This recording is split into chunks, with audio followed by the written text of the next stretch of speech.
Baik, bismillahirrahmanirrahim. Assalamualaikum warahmatullahi wabarakatuh. Para pendengar yang berbahagia dimanapun Anda berada, perkenalkan saya MC Mas Samune. InsyaAllah akan membawakan sejarah Muhammad, sejarah hidup Muhammad Rasul kita Shallallahu Alaihi Wasallam. Ini merupakan buku karangan Haikal. Selamat menikmati. Sejarah hidup Muhammad bagian pertama. Arab pra-Islam. Bagian ini berisikan mengenai beberapa hal. Yang pertama, sumber peradaban pertama. Lalu, agama Yahudi dan Kristen, sekte-sekte Kristen dan pertentangannya, Majusi Persia di Jazirah Arab, jalan-jalan kafilah, Yaman dan peradabannya, dan terakhir, sebabnya Jazirah bertahan pada paganisme. Masuki bagian inti, bismillahirrahmanirrahim. Penyelidikan mengenai sejarah peradaban manusia dan dari mana pula asal-usulnya sebenarnya masih ada hubungannya dengan zaman kita sekarang ini. Penyelidikan demikian sudah lama menetapkan bahwa sumber peradaban itu sejak lebih dari 6.000 tahun yang lalu adalah Mesir. Zaman sebelum itu dimasukkan orang ke dalam kategori prasejarah. Oleh karena itu, sukar sekali akan sampai kepada suatu penemuan yang ilmiah. Sarjana-sarjana ahli purbakala kini kembali mengadakan penggalian-penggalian di Irak dan Suriah dengan maksud mempelajari soal-soal peradaban Assyria dan Funisia serta menentukan zaman permulaan daripada kedua macam peradaban itu. Adakah ia mendahului peradaban Mesir masa Fir'aun dan sekaligus mempengaruhinya, ataukah ia menyusul masa itu dan terpengaruh karenanya?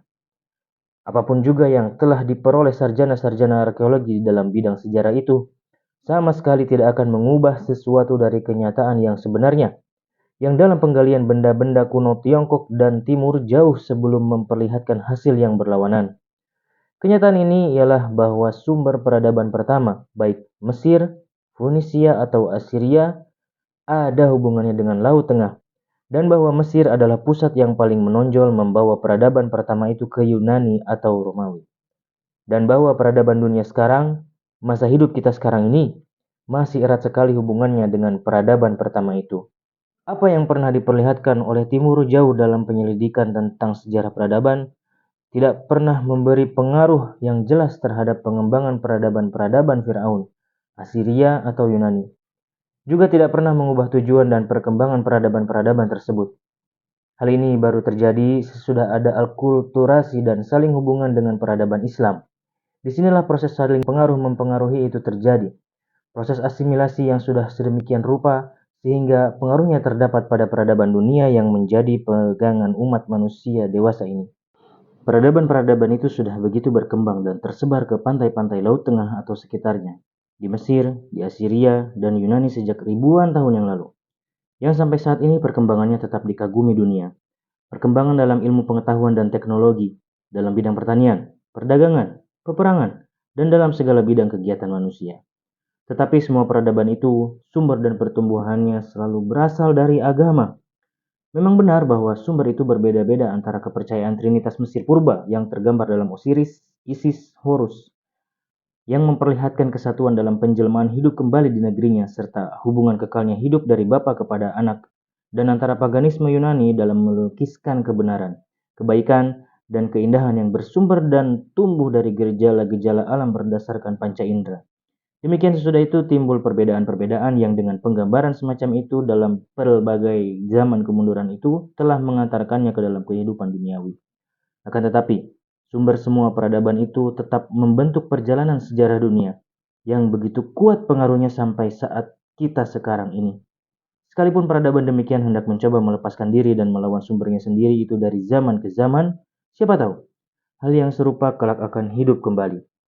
Dalam lingkungan masyarakat ini yang menyandarkan peradabannya sejak ribuan tahun kepada sumber agama, dalam lingkungan itulah dilahirkan para rasul yang membawa agama-agama yang kita kenal sampai saat ini. Di Mesir dilahirkan Musa, dan dalam pangkuan Fir'aun ia dibesarkan dan diasuh. Dan di tangan para pendeta dan pemuka-pemuka agama kerajaan itu, ia mengetahui keesaan Tuhan dan rahasia-rahasia alam. Setelah datang izin Tuhan kepadanya supaya ia membimbing umat di tengah-tengah Fir'aun yang berkata kepada rakyatnya, "Akulah Tuhanmu yang tertinggi."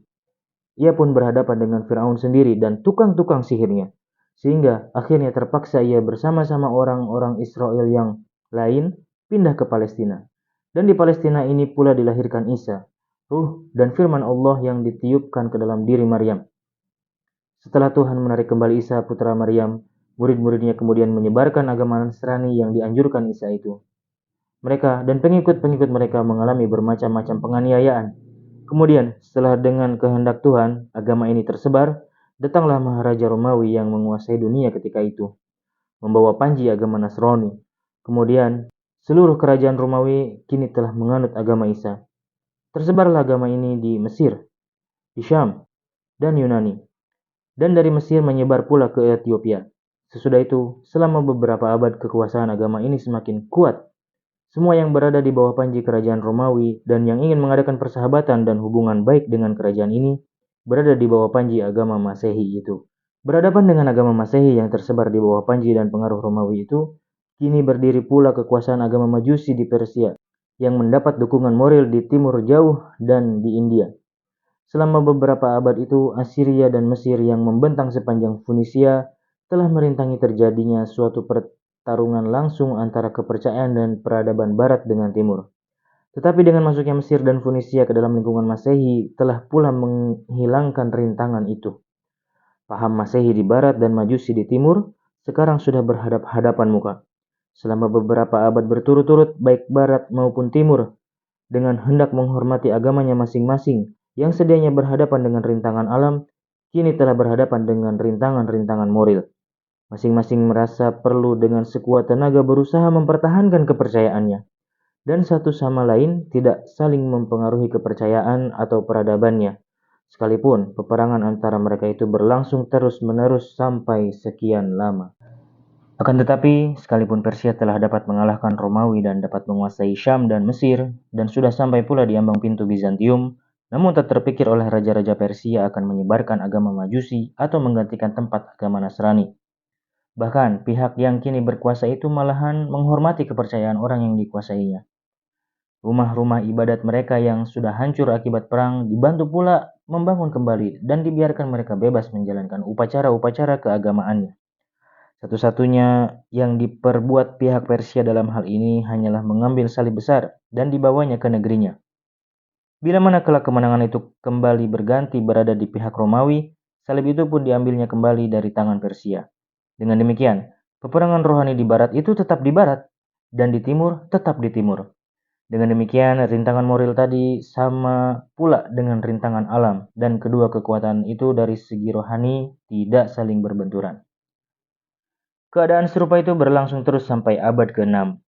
Dalam pada itu, pertentangan antara Romawi dengan Bizantium makin meruncing.